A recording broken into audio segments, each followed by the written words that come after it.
Strength.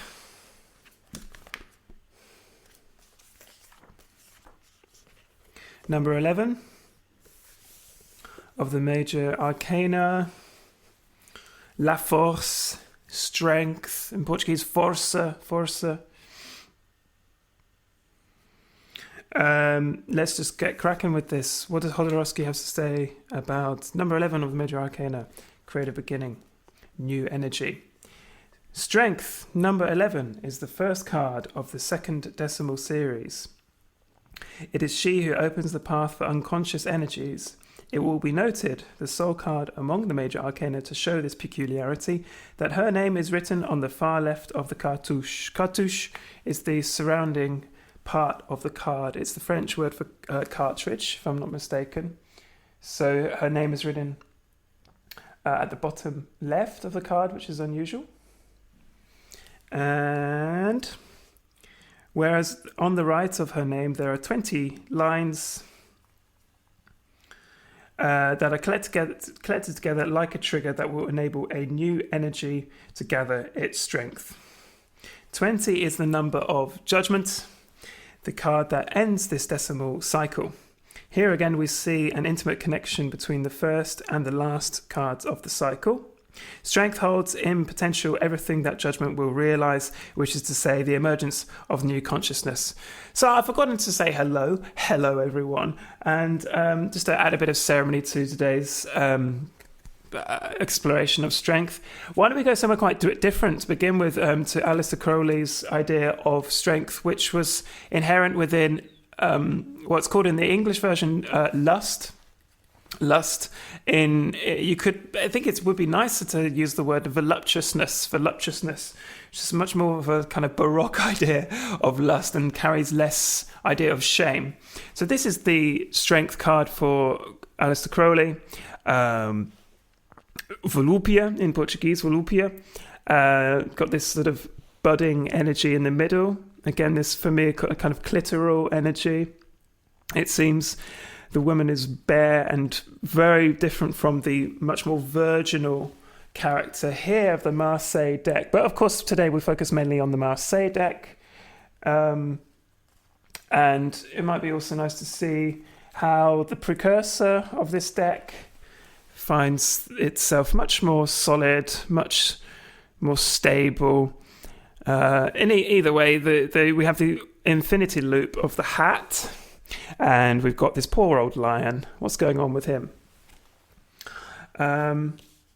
Strength is depicted in the Rider-Waite-Smith like this, boys and girls. We still have the infinity figure above the head of strength, but this time it's actually an aurora or a halo, and it's got more of a pastoral scene. You can see a mountain behind and the grass.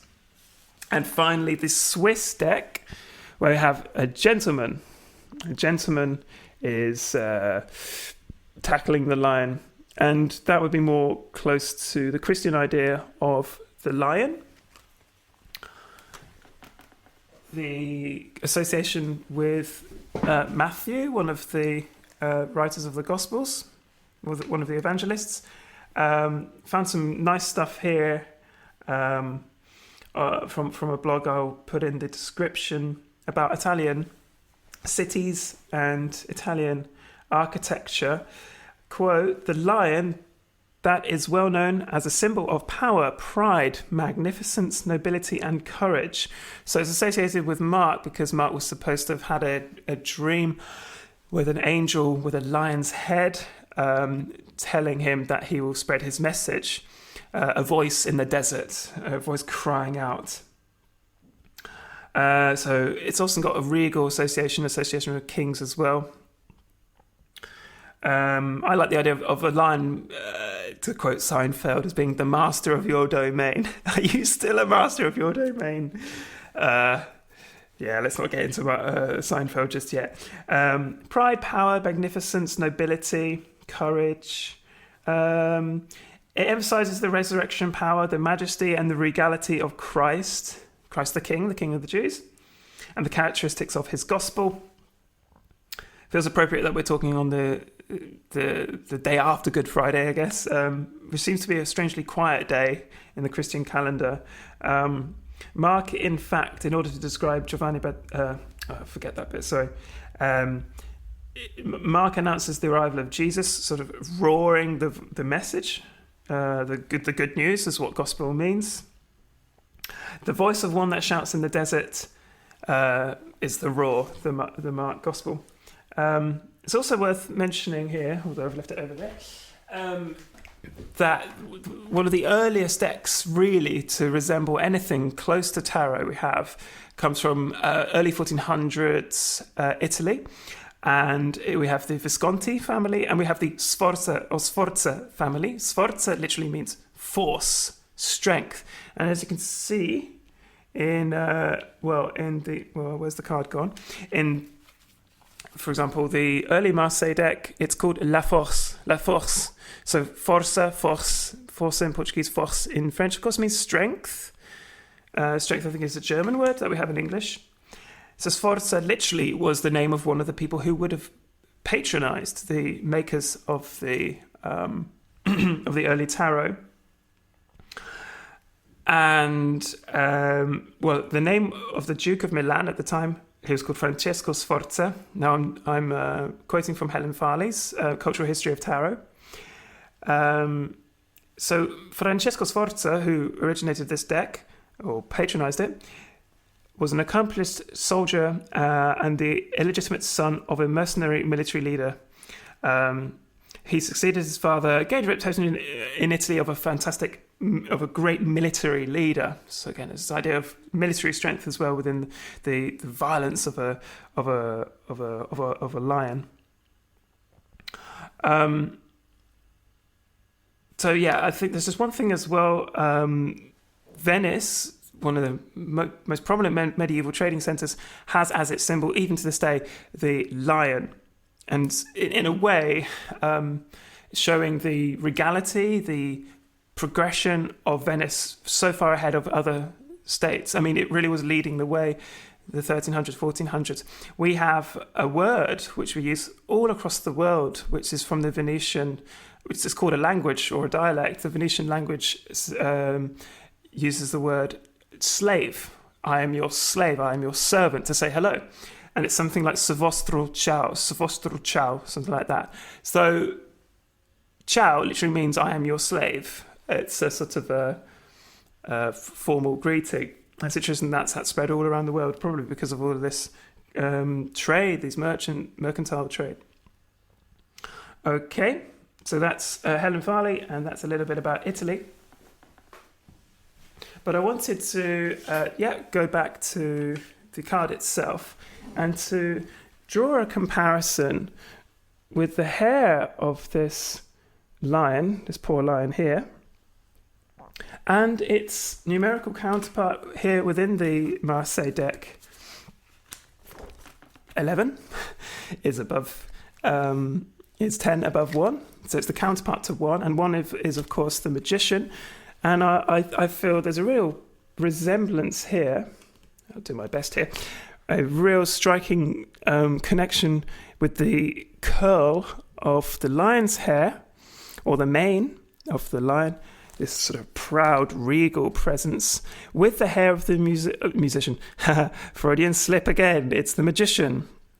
Two things kind of similar, magician and musician. And I feel like maybe the virginal presence here in 11 is sort of alone, and she's taming the potential burgeoning force of number 1. So it's a progression. Then the other counterpart is, of course, the culmination of the tarot. Well, I've dropped strength here, but there you go. 21 is, of course, the world. So the figure of divinity is a woman here. So let's put her back in her place, accompanied by what precedes and goes after strength. We have the hanging man afterwards. I should have put, he's there. Everything's flipped. Everything's mirrored in my camera.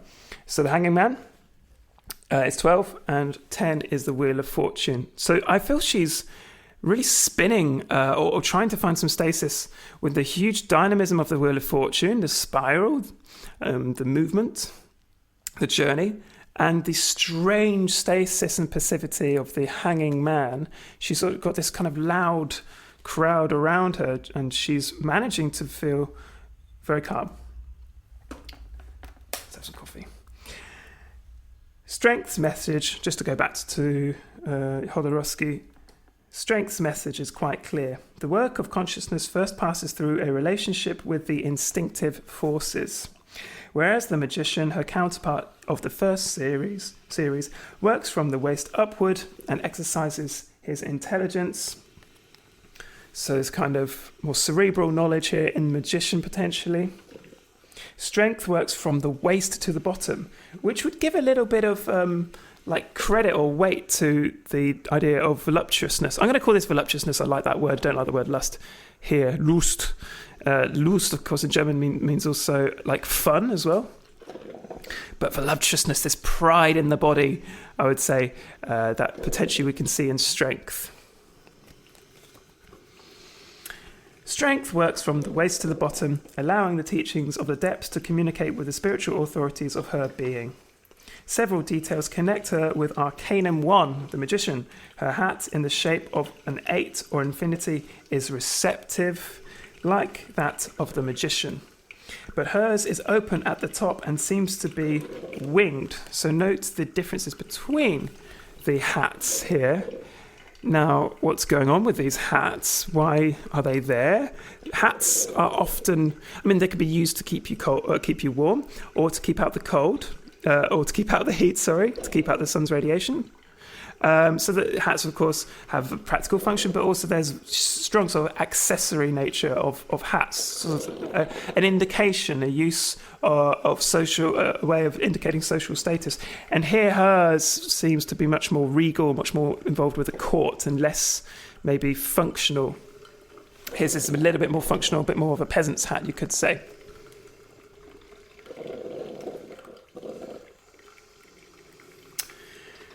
So, her hat is open at the top and seems to be winged, a motif that brings to mind the eagles present in Arcana 3, 4, and 21.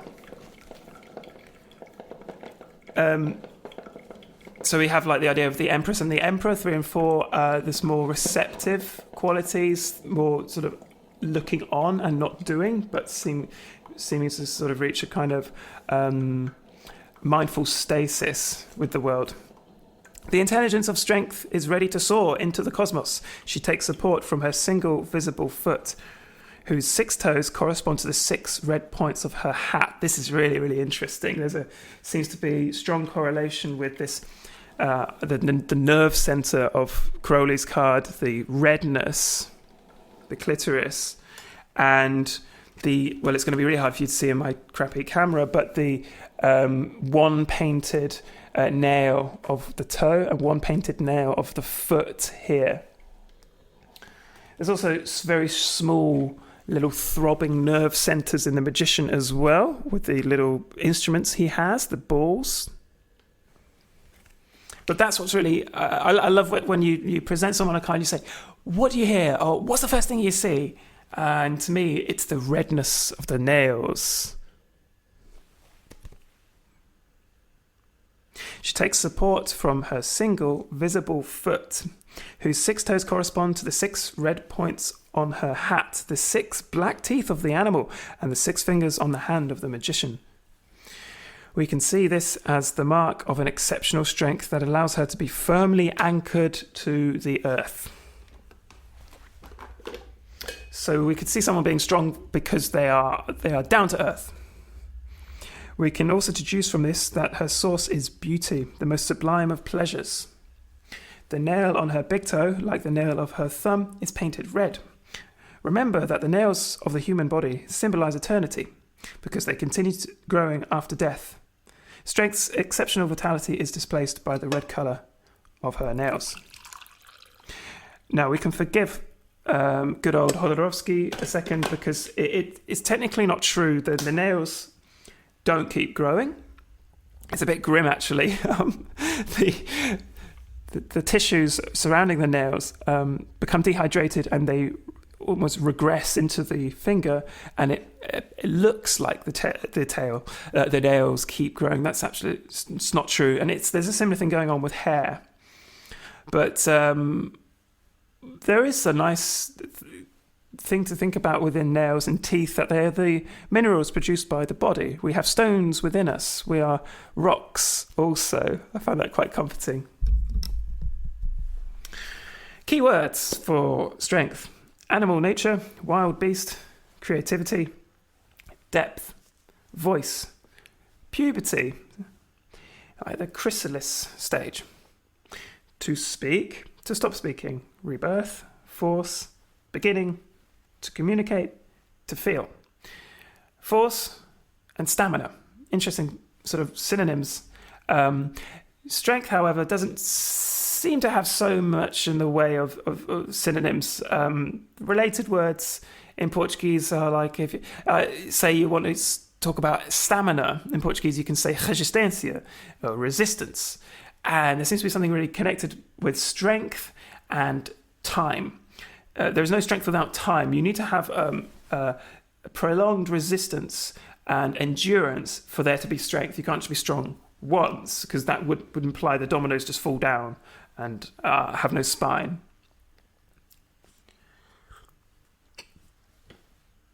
It seems to be one of those words, like the word time in English doesn't have a counterpart. You can say the hour, but that's very old-fashioned, as you would in Portuguese, tempo and hora. Greek has two words. I don't know if this is contemporary, but two words for time, chronos, and I think kainos. And they're really useful to have these distinctions.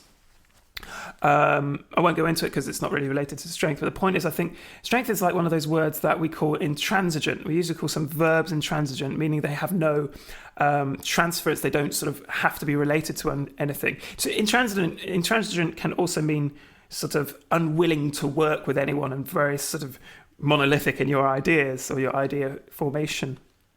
And strength seems to be that as well, sort of a really sort of, in the history of our words, seems to be quite an unexplored topic, given that it doesn't have so many relatives, in my opinion.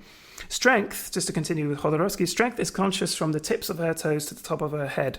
We could say that she is the very potential of consciousness in its aspect as the turning point between high and low, spiritual energy and instinctive energy. No defined landscape is sketched out around her, as it is in the Rider-Waite-Smith and the Swiss tarot. There is landscape here, quite clearly defined, whereas the Marseille deck, according to Jodorowsky, is completely bare. It's neutral. There's nothing going on. It's not like the moon, for example. The moon, which has a strong background, or the tower. Why is she on her own? Is it purgatory? No defined landscape is sketched around her. The sole support she has is a yellow ploughed ground, thus a terrain upon which a work of realization has been performed. So her table, in a way, is kind of like the lion, as the table is to the magician. Incidentally, the thing I found so striking about the magician is just the table. I'm fascinated by it. What's going on with the table?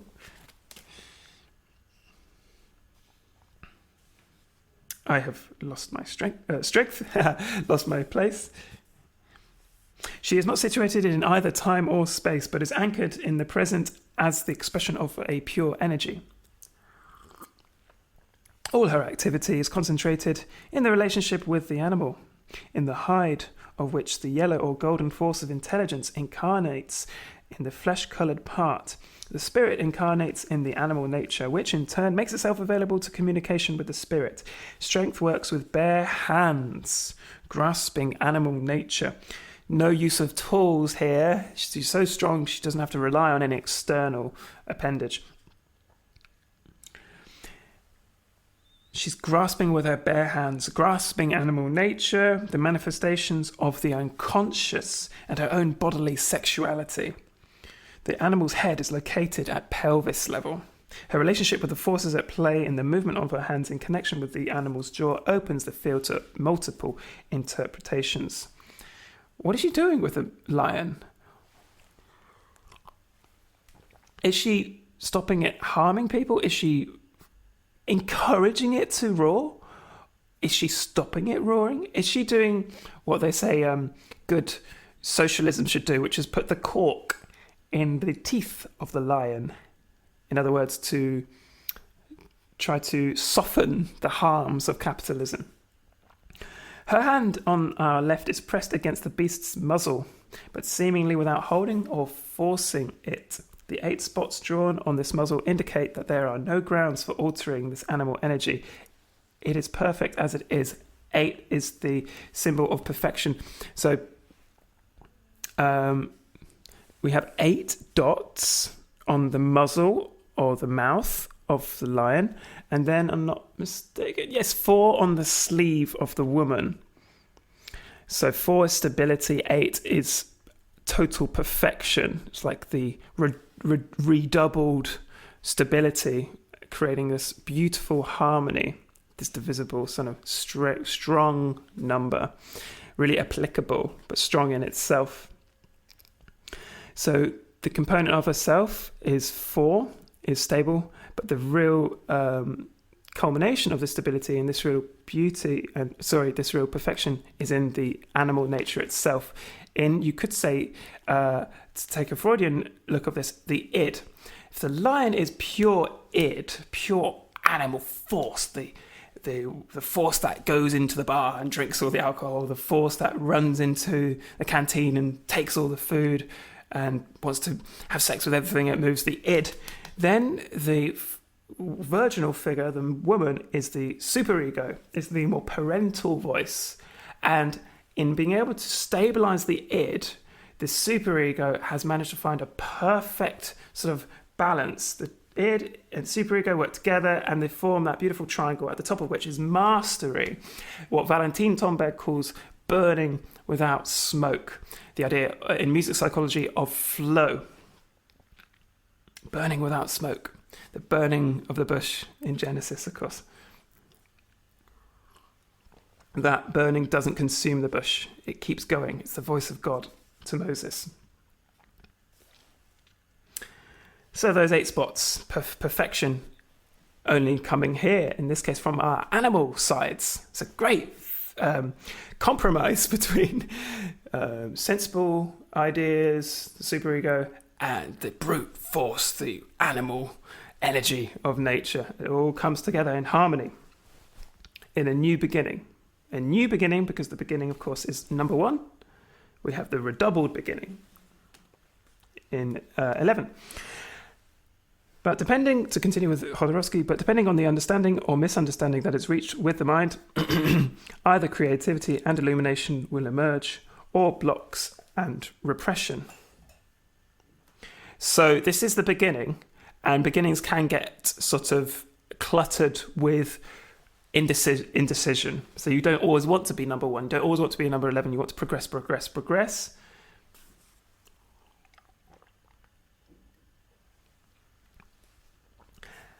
Blocks and repression.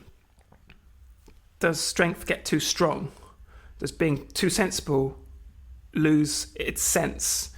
Is there a sense in the nonsense, the nonsensical? Strength teaches us that essential stakes are involved in this relationship with our animal nature and that we should not neglect this part of ourselves. This is also why the 6 black pointed teeth of the animal can be seen again in the 6 points on the top of her hat. 6 is beauty.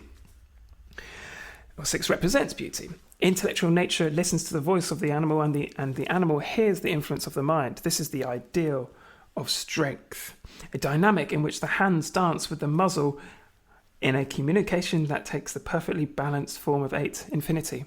Could we, instead of hearing the muffled roar of the lion, instead she's allowing the lion to sing?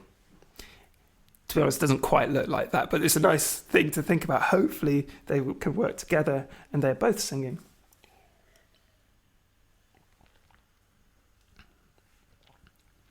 So just read that last bit again. Intellectual nature listens to the voice of the animal, and the animal hears the influence of the mind. So there's a conversation going on.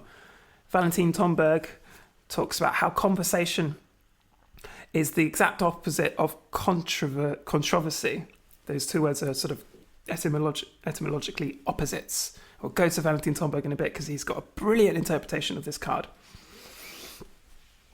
If we interpret the movement of the hands and the muzzle as a conflict, a power struggle, all manner of difficulties can be read here.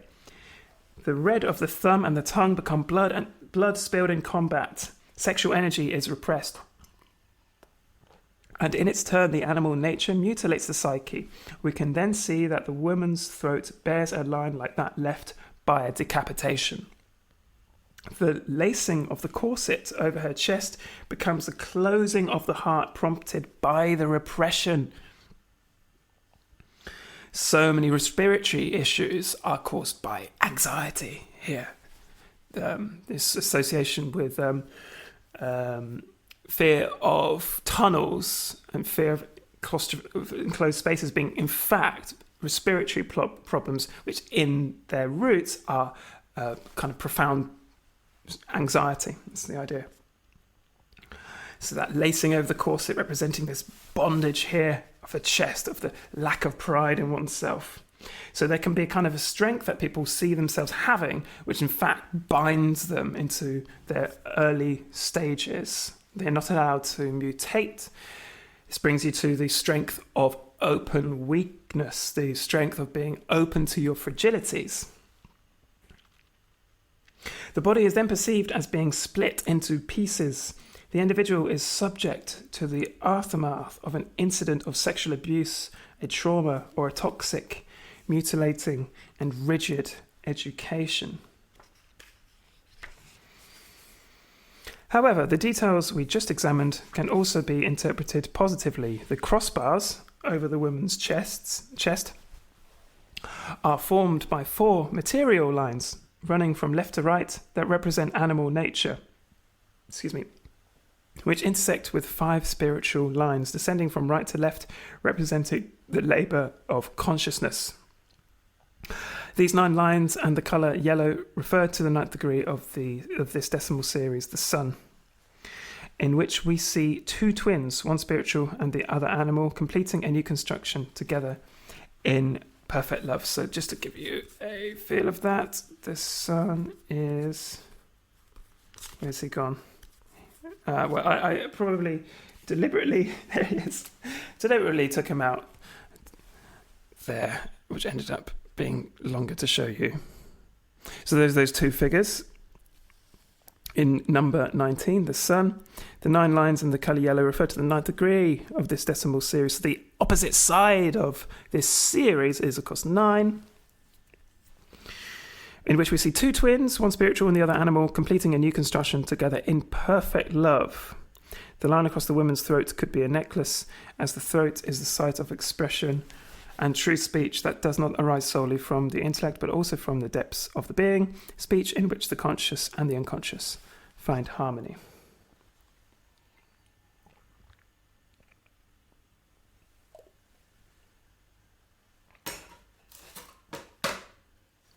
So what happens in a reading? Jodorowsky continues. In a reading, strength refers to the beginning of an activity or a period of life placed beneath the sign of instinct or creativity. It can also indicate problems of a sexual nature or the emergence of one of the individual's governing centres that was hitherto hidden and is now seeking expression for the first time. We shall need to ask ourselves if the young woman of strength is allowing the animal to express itself, or if she is attempting to rein it in. What's the motivation of the woman here? What's she doing? I'm going to allow her to part company with her neighbours, so she's on her own now. What is driving strength? Strength, if we consider it to be the woman, what is she actually doing? What's her intention? I think I've just realised my mistake here. Strength isn't the woman, it's both of them. It's the combination. There is no strength without the enemy, so to speak.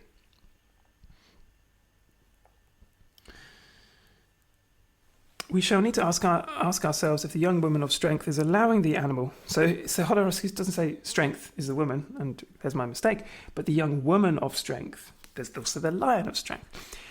we shall need to ask ourselves if the young woman of strength is allowing the animal to express itself or if she is attempting to rein it in. Brilliant. I love that line. Really great. Is the young woman allowing the animal to express itself, or is she trying to stop it, to prevent it, to rein it in? After an illness or the end of a cycle, strength represents the return of vital energy.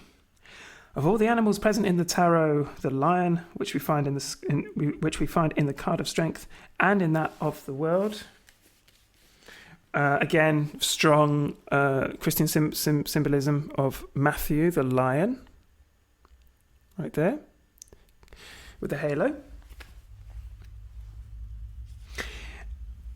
So this is the only one of the animals present in the tarot which is capable of eating the human being. So you wouldn't contend with something that wasn't worth your challenging. My experience with, any sport, but particularly boxing, is you always want to fight people who are better than you. You learn so much more. It's great, obviously, to fight all the time. I don't mean fight, but to spar, to trade your training, your shots. You always want to play with people better than you if your goal is to really develop strength, to develop resistance, stamina. So that's why the only animal capable of eating a human being in the tarot is, of course, the lion. I think to be honest, I think angels could kind of eat your psyche, but that's neither here or there. The woman that finds harmony with it represents the most sublime dimension of the soul, the one through which the forces of miracle pass. Wow! The woman that finds harmony with it represents the most sublime dimension of the soul, the one through which the forces of miracle pass. Great stuff. So just a quick break. Going to fill up on tea.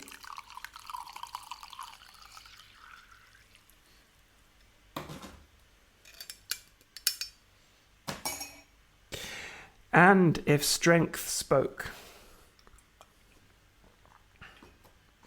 I was waiting for you.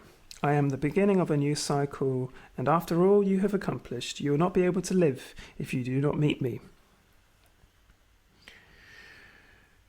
I shall teach you to defeat fear. With me, you will be ready to see all, hear all, taste all, touch all. The senses have no limits. But morality is made of fears. I shall enable you to see the immense swamp of your impulses, both the sublime and the murky. I am the dark force that ascends inside you towards the light. What's the point in confronting anything if it's not bigger than you?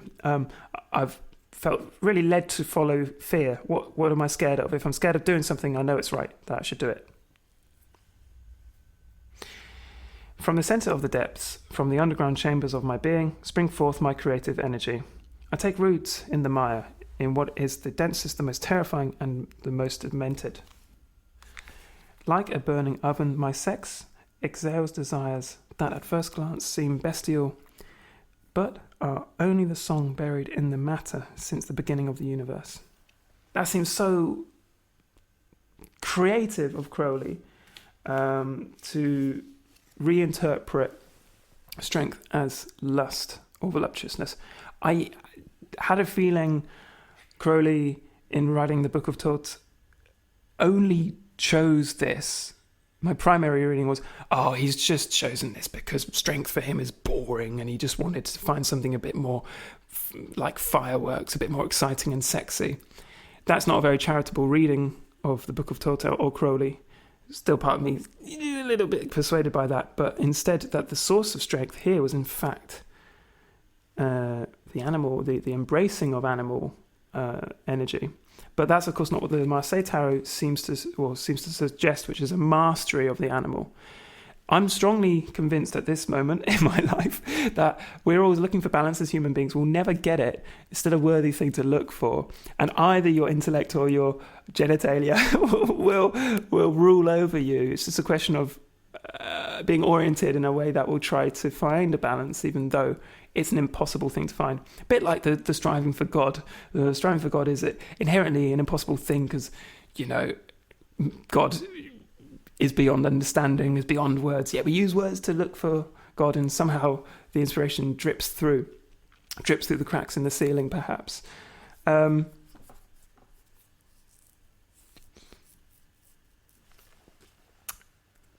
the centre of the depths, from the underground chambers of my being, springs forth my creative energy. I take root in the mire. That's also an alchemical thing I've mentioned many, many, many times.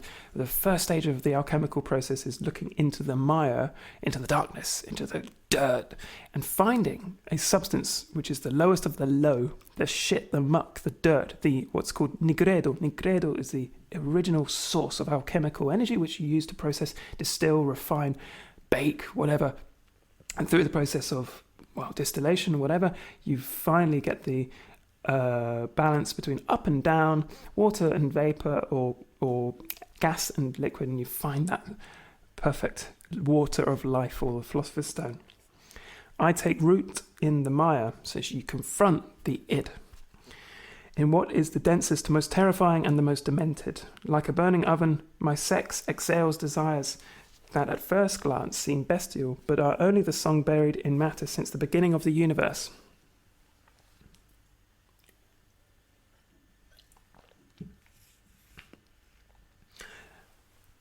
Among the traditional interpretations, just to interrupt here again, strength is speech, we have the list of words that Jodorowsky attributes to strength.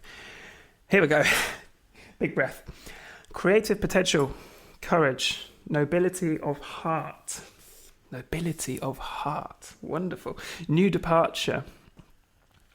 So not departure, because that would be number one, the beginning of the series, because of course what comes before one is the full, which is numberless.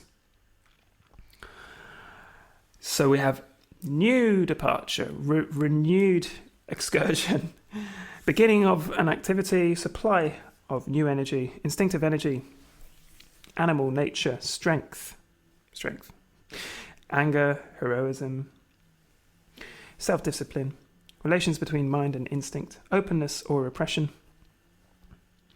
appeal to sexuality, sexual inhibition, psychological repression, difficulty expressing yourself, opening. Interesting one here, orgasm. Can't say I see it myself. I've also associated that with the world, with the beautiful almond shape, the mandorla here. But okay, whatever. Jodorowsky says orgasm. Tantra. Tantra.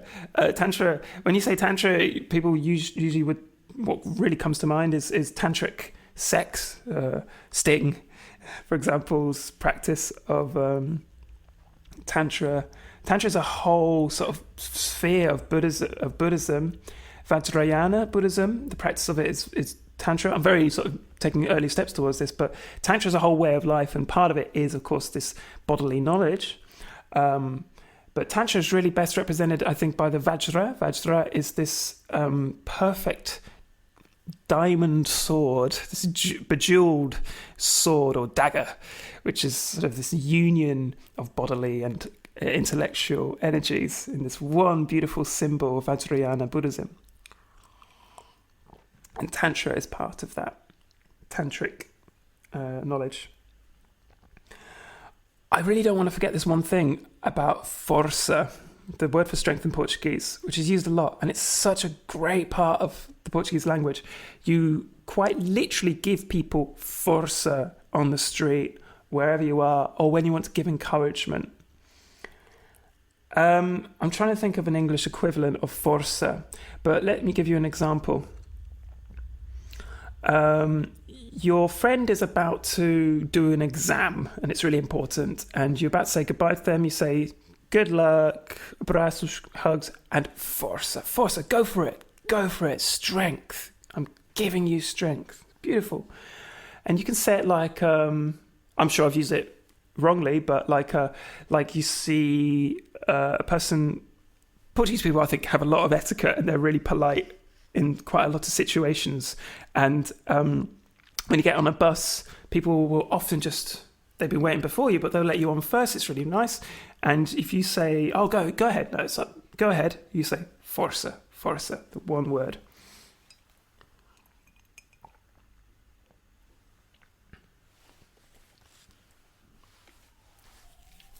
So just to continue the last two paragraphs of what the figure of strength is saying, or the figures of strength, this is inherently double this card. It's always got two to it. Here we go. My intellect, light originating from the stars, cold as infinity, acts upon the internal heat of magma to produce the creative roar. Oh, fantastic. This orange magma, the force of nature, creates the roar of the lion. Heaven and earth unite in this howl, awakening the world. I can make every humble stone become an artwork. I can cause spindly trees to sprout with sap-swollen fruits. I can transform the horizon line into a living purple slash, like a long and endless ruby. Each print my powerful feet leave in the mud behind me is a hive that fills with honey. I let the sublime and ferocious urge the world needs to circulate in my body from top to bottom like the waves of an unleashed ocean. The waves of an unleashed ocean. Call it whatever you like. Sexual potential, energy of matter, dragon, kundalini. It is an immeasurable chaos that takes shape within me, in my belly. A devil and an angel joined together as one, forming a whirlwind. Like a tree, I splay my branches towards the sky while burying my roots in the earth. It's the union of the horizontal and the vertical, the cross. I am a ladder with which energy simultaneously climbs and descends. Nothing scares me. I am the beginning of creation. It's really lovely. A Kabbalistic idea of the ladder, the Sephirot of knowledge, or the tree of knowledge. I am a ladder with which energy simultaneously climbs and descends, the center of the cross. Thank you, Jodorowsky. Let's have a quick look, if we could, at our friend Valentin Tomberg, who, after his death, I think in the 70s, left a manuscript for a book which was by Anonymous. So he didn't want his name to be on the manuscript, on the book. He called it Meditations on the Tarot, and he addressed it to his friend. And the friend is, of course, any potential reader who really wishes to engage with it. It's a rather complicated and mystifying text. Valentin Tomberg was simultaneously a Catholic monk who came from a Lutheran background but had also been involved with the Greek Orthodox Church. Okay, the details are a bit hazy, but he had a really pluralistic life in terms of his Christian upbringing. He had a very traumatic experience in Russia, which led him to escape. He worked for the Dutch resistance and later became a Catholic monk, but he had always been obsessed with Hermeticism and with Rudolf Steiner's school, whose name I completely forget. You know the one I mean. I feel embarrassed to completely forget the name now. It will come back in a second. And he wrote the most wonderful chapter on strength in his Meditations on the Tarot.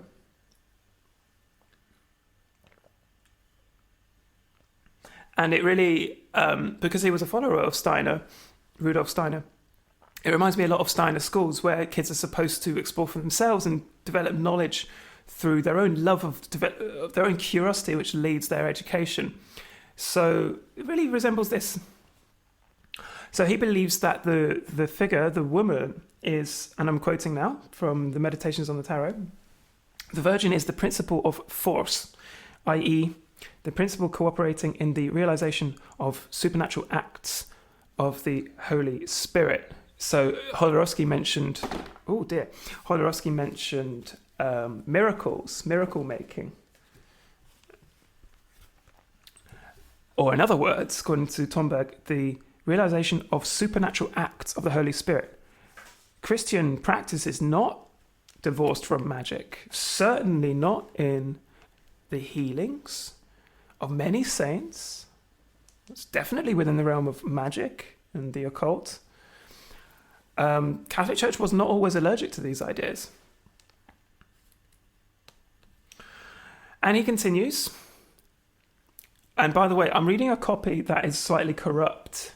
It's been corrupted, so I've actually glossed over some words, and I'm just assuming where it says OFR, it's actually 4.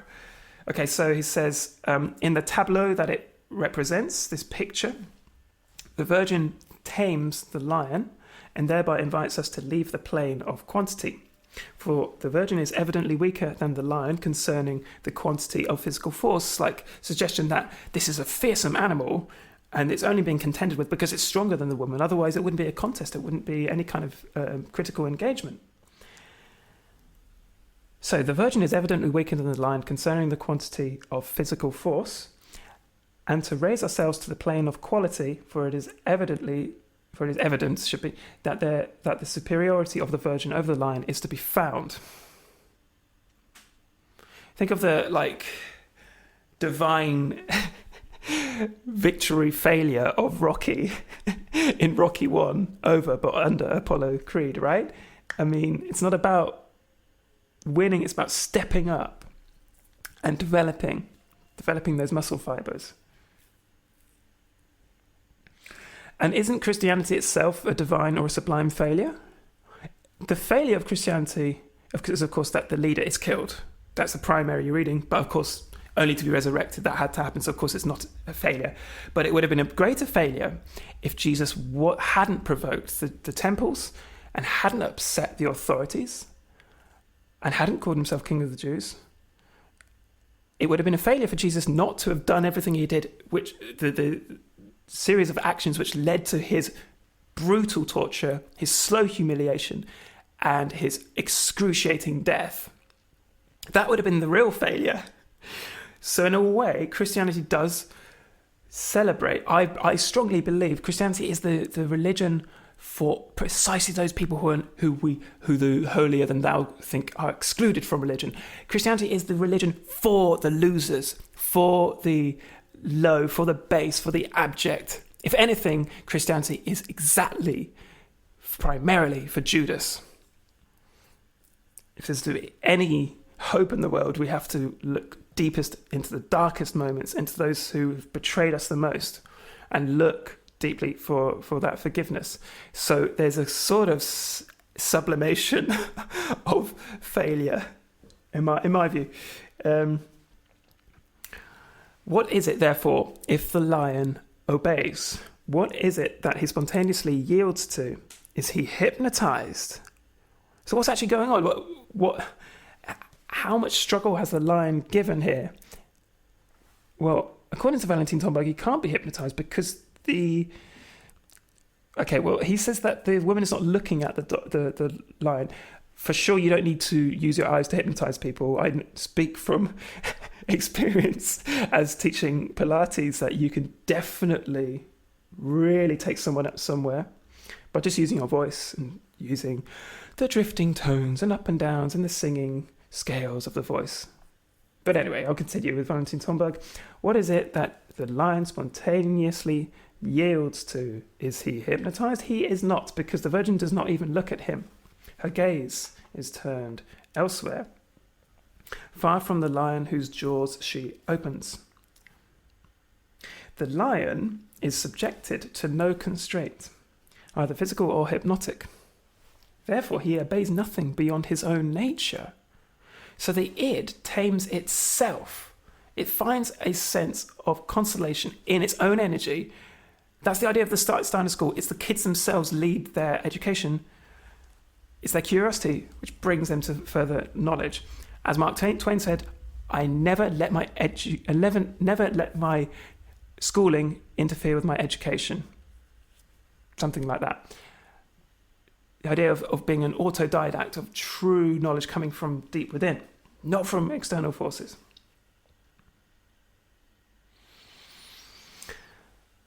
The lion is subjected to no constraints, either physical or hypnotic. Therefore, he obeys nothing beyond his own nature, and therefore it is his true nature which acts in him. It is the lion before which the lion yields. It is the holy animality which bestial animality obeys.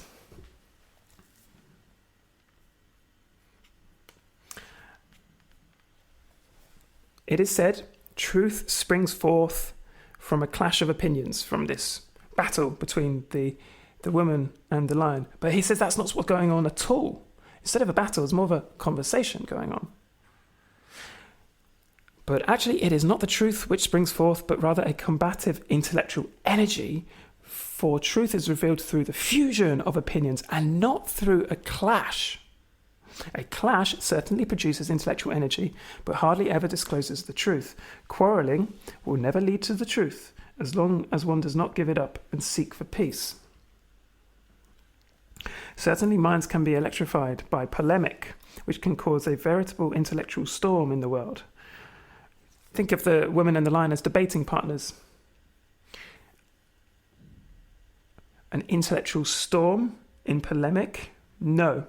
Polemic cannot make the clouds disappear, nor is it giving to making the sun shine. I must confess, dear unknown friend, that during my long quest for truth I have been truly enriched by the fruits of the constructive work of many scientists and by the spiritual endeavour of many mystics and esotericists, and also by the moral example of many human beings of goodwill. But I owe nothing to polemics or polemicists. So his point is, how do you learn? Do you learn from fiery language, from vitriolic words, or do you learn in a different way, in a way of conversing or sharing of ideas? It's quite long, but I hope it's sinking in a bit. I owe nothing to early Christian authors who attack paganism, nor to pagan authors who attack Christianity. I owe nothing to the learned Protestant doctors of the 16th century, to the academics of the Enlightenment, and the revolution of the 18th century have not taught me anything. Also, I owe nothing to the militant savants of the 19th century and the revolutionary spirits of our century, such as Lenin. They have not given me anything. Here's the kernel. I have learnt much through them, but I have learnt nothing from them. It's like being in someone's company, the vibrations they send off, that's what teaches you, not the person themselves, if that makes sense. I owe them what they do not want to be owed, and I owe them nothing of what they want one to owe them. Conversation, this is really, really great. Conversation, the process of together versing, flowing together, conversing, is the very opposite of controversy, the process of controversing, flowing against verse. The true conversation has in principle the underlying statement from the gospel, where 2 or 3 are gathered in my name, there am I in the midst of them.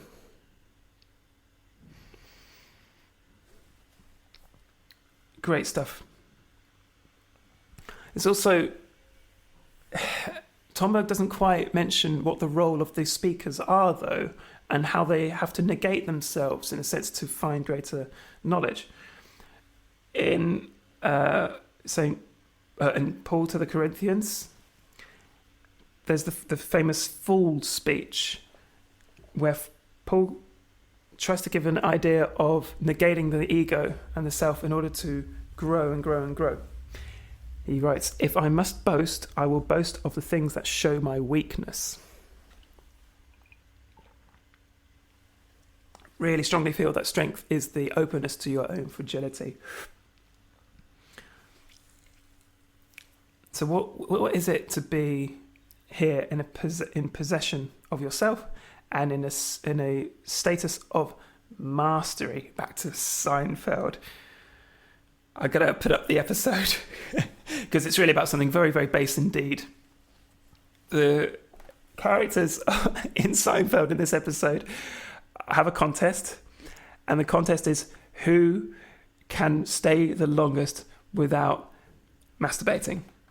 And how do they talk about this in indirect, clever speech?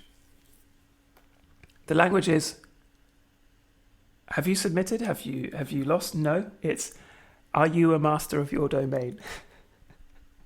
Your dominion. Master of your domain? Force and strength, as I said, have everything to do with time. There is no strength without a component of time. You can be tough, right?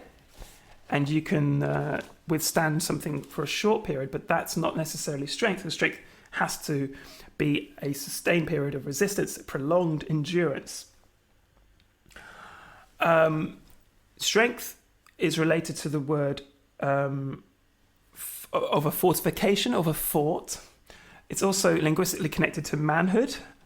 Yeah, so it's kind of coloured there, gender-wise. It's also got relations with violence. It had old synonyms with violence, resistance, and tightness, narrowness, which is really contrary to the Taoist idea, the Eastern, or an Eastern idea of strength, which is to be supple, to be like the reed and to bend when the wind hits you. So it's able to weather the storm, to almost be compliant to external forces. For me, the big metaphor of strength is the combination of pathology and attitude, which sounds like really kind of unforgiving way to approach pathology or mental illness. But what I mean is, it's the way that mental illness, for me personally, has affected my life and how I've had to make compromises and how I've opened myself up to these difficulties with depression and insomnia and now tinnitus, and how that changes you and how you have to adapt to it. The wind is going to hit you. If you're feeling too tight or narrow, you're going to break. So part of it is opening the door to the inevitability of mental illness, in my opinion, my experience, and thereby doing a bit of battle with it, but also in certain ways getting mastery of it. Sadly as well, strength has a relation, force in English has a relationship with violation in terms of rape, to violate a woman, to force oneself upon a woman. So this worrying masculine concept within strength, which is wonderfully tempered by the figure of a woman being here in strength. You can also force a hand. If you're playing whist, you force someone to carry something over. I've been playing chess a lot recently, and it's so much fun and a great game and just a great laugh and a real release. But part of it, what fascinates me, is the play of temptation and desire. You always want to not trick someone, but maybe force them to tempt a castle out into a vulnerable position, and then to always be one step ahead. My relationship with depression is kind of one step ahead always. It's always something around the corner. I can smell it. But if I know it's around the corner, then aren't I one step ahead of the depression? I think that's it. That was long. See you soon. Have a good Easter.